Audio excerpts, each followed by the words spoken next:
Sifat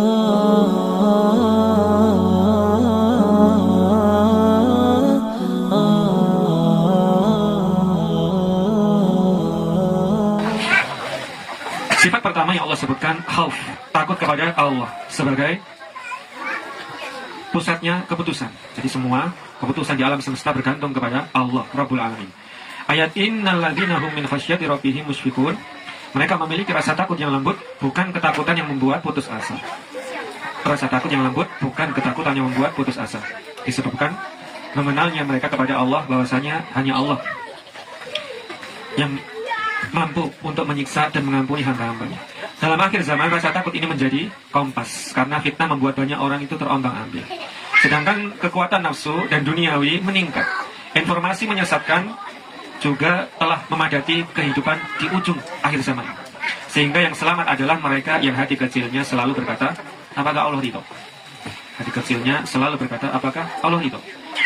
Kemudian sifat kedua yang Allah sebutkan, yakni iman total kepada wahyu. Walladzina hum bi ayati rabbihim yu'minun, bukan sekedar percaya, tapi apa? Tunduk, menerima apa adanya, mengikuti tanpa protes, yakin bahwa wahyu lebih benar daripada logika manusia. Dan ketika kita membaca kalimat yang barusan, senantiasa teringat kepada Nabiullah Ibrahim alaihissalam dan Nabi Ismail alaihissalam. Ketika datang perintah Allah yang tidak bisa masuk logika ketika itu, maka tetap menyerah kepada Allah. Di akhir zaman, iman semacam ini akan membedakan antara yang ikut arus global, yang sekedar ikut arus global, dan yang ikut petunjuk ilahi, meskipun dipandang asing. Umat yang akan bangkit dari timur adalah umat yang beriman pada ayat-ayat Allah tanpa keraguan. Tidak ada keraguan. Kemudian sifat ketiga yang Allah sebutkan, tauhid murni, tanpa syirik halus. Tauhid yang murni, tanpa syirik halus. Walladzina hum bi rabbihim la yusyrikun. Tidak menyekutukan Allah dengan amal riya, tidak menjadikan dunia sebagai tujuan ibadah, tidak mencari kemuliaan selain dari Allah, juga tidak menggantungkan hati kepada makhluk, hanya menggantungkan hati kepada Al-Khaliq. Di zaman ketika syirik gaya baru tersebar, seperti kultus manusia, taklid buta publik, figur, dan riya digital, maka ayat-ayat yang mulia ini mengembalikan kita kepada kemurnian tauhid. Berikutnya sifat keempat yang Allah sebutkan, beramal banyak, tapi hati takut tidak diterima oleh Allah. Karena Allah Maha baik dan hanya menerima yang baik.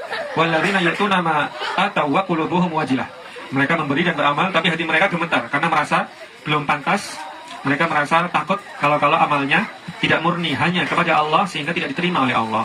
Ummul Mukminin Aisyah radhiyallahu anha bertanya kepada Nabi sallallahu alaihi wasallam, apakah mereka itu orang yang berbuat dosa besar dan takut kepada Allah?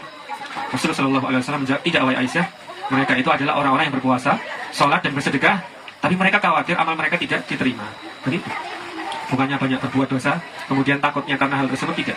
Tapi karena mereka telah melakukan amalan-amalan soleh dengan karunia Allah, bersamaan dengan itu mereka khawatir amalannya tidak diterima, karena Allah hanya menerima yang baik. Allah Maha baik dan hanya menerima yang baik. Yang baik itu yang benar-benar hanya ditujukan kepada Allah dan menepati sunnahnya Rasulullah SAW. Sifat ini sangat dibutuhkan dalam masa akhir zaman. Karena apa? Karena banyak orang merasa amalnya sudah cukup, percaya diri berlebihan, sibuk membandingkan diri dengan orang lain yang dia pandang lebih rendah. Padahal generasi kebangkitan selalu merasa amalnya belum apa-apa di hadapan Allah.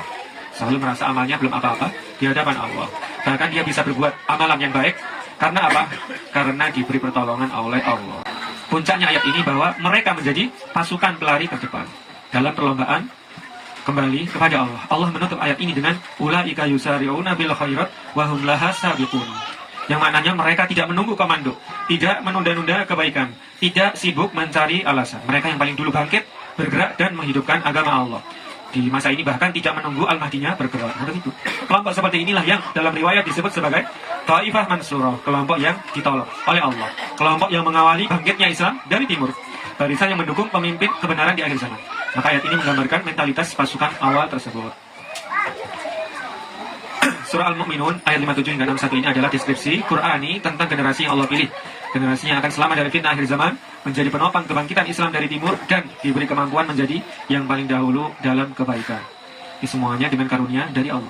Jika umat ingin bangkit, maka tidak bisa tidak harus membangun jiwa seperti ayat 57 hingga 61 ini. Ikhwabillah rahimani Allah wa iyyakum. Inilah yang Allah mudahkan bagi kita untuk membahasnya bersama-sama dalam kajian tadabbur Al-Quran kali ini. Semoga Allah memberikan kita kemudahan untuk mengamalkannya sehingga bermanfaat di dunia yang fana ini hingga kelak di akhirat di jannahnya Allah yang abadi. Jazakumullah khairan. Terima kasih atas perhatian dan kerendahan hatinya.